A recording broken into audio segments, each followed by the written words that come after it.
السلام عليكم ورحمة الله وبركاته walaalada muslimiinta ku soo dhawaada barnaamijkeeni maxay ku islaameen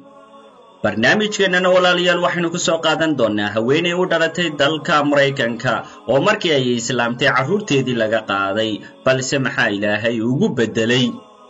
Amina Silimi waa haweeney u dhalatay dalka Mareykanka kana soo jeeda gobolka Colorado waxay ahayd ardayad iyo saxaafiyad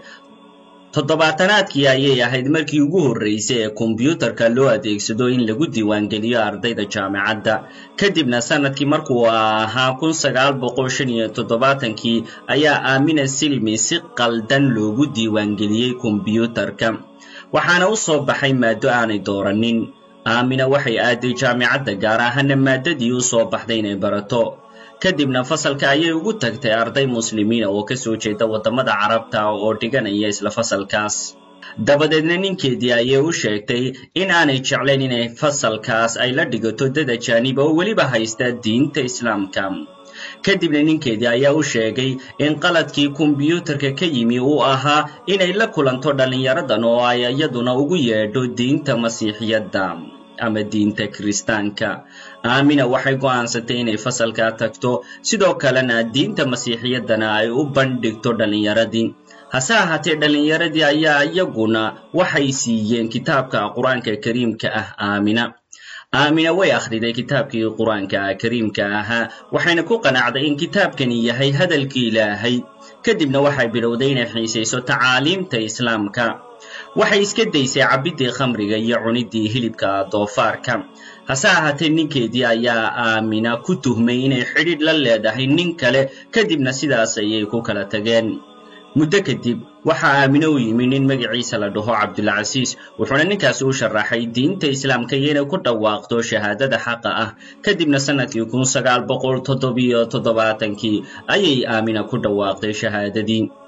markii loo ogaaday haddaba inay islaamtay Amina ayaa ehelkeedii iyo asxaabteediiba way ka fogaadeen hooyadeed may aqbalin islaamnimadeeda walaasheed waxay u malaysay in ay maskaxda ka bugto hooyadeed ninkii qabay wuxuu soo qaatay isaguna baastoolad oo wuxuu doonayay inuu dilo oo ka dhameeyo gebigeedaba Amina isagoo u arkayay in dhimashada Amina iyo inay naarta ka gasho in ay roon tahay in ay dhimato Amina waxaas oo dhibaya cadaadis ah umaysan dabcin ee waxay ku sii adkaysatay diinteedii waxayna xidhatay xijaabkii balse shaqadii ayaa laga soo eriyay maadaama ay sidato xijaabka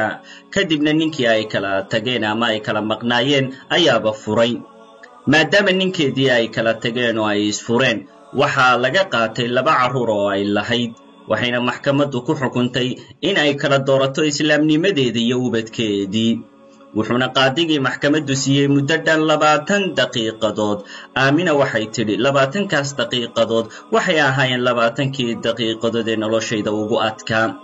kadibna Amina waxay tala saaratay Ilaahay subxaanahu wa ta'aala waxayna dooratay islaamnimada sidaasna waxay ku weyday ubadkeedii oo waxa la siiyay ninkii ay kala tageen waxa kale oo baraarujin mudan in xilliyadaas dhakhaatiirtu ay Amina u sheegeen in ay tahay madhalayso aan ubad kala dhalaynin Amina waxay sii cuskatay tawxiidka waxayna ku adkaysatay diinteedii kadibna waxay adeegsatay saxaafadda ilama iyo wax laga bedelay qaanuunkii iyo sharcigii waddanka Mareykanka oo loo ogolaaday caruurteedii Amina waxay sii haysatay diinteedii waxayna bilowday inay jeediso muxaadirooyin iyo inay dadka caawisaba kadibna ehelkeedii ayaa u soo dabcay oo u soo dhawaaday ayaydeed oo da'deedu ay ahayd 100 sannadood ayaa islaamtay muddo yar ka hor dhimashadeedii kadibna waxa uu yimi ninkeedii hore ay kala tageen wuxuuna soo galay diinta Islaamka isagoo waliba raali gelin ka bixiyay falkii qalafsanaa ee uu ku kacay hadda ka hor dabadeedna waxa uu timi walaasheed ayadina waxay qaadatay diinta Islaamka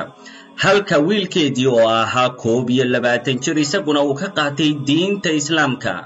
ninkii haddaba hooyadeeda qabay oo isaguna ahaa ninkii isku dayay inuu dilo Amina isagiina wuxuu yimi Amina oo isna wuxuu qaatay diinta Islaamka Amina waxay guursatay nin kale waxayna ahayd gabadh madhalaysa hase ahaatee Ilaahay wuxuu siiyay ilmo waxayna ilmahaas haddana u bixisay baraka aamina waxay sii wadatay nolosheedii iyo inay ku deganaato diinta islaamka waxaana loo doortay guddoomiyaha midowga caalamiga ah ee haweenka muslimaadka ah waxayna jeedisay khudbadooyin muxaadarooyin iyo doodo cilmiyeed badan waxaana caan baxay magaceedii oo laga bartay guud ahaan waddanka Maraykanka aamina waxaa asiibay cudurka kansarka waxayna tidhi aamini waa barako xagga ilaahay ka timi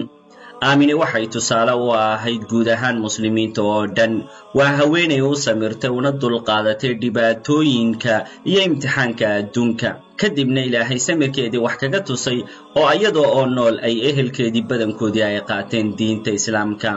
aamina allaha u naxariistay waxay ku geeriyootay shil baabuur sanadkii 2010 kadib markii ay magaalada New York ay ka soo laabatay iyadoo ka jeedisay muxaadaro ay kaga hadlaysay diinta islaamka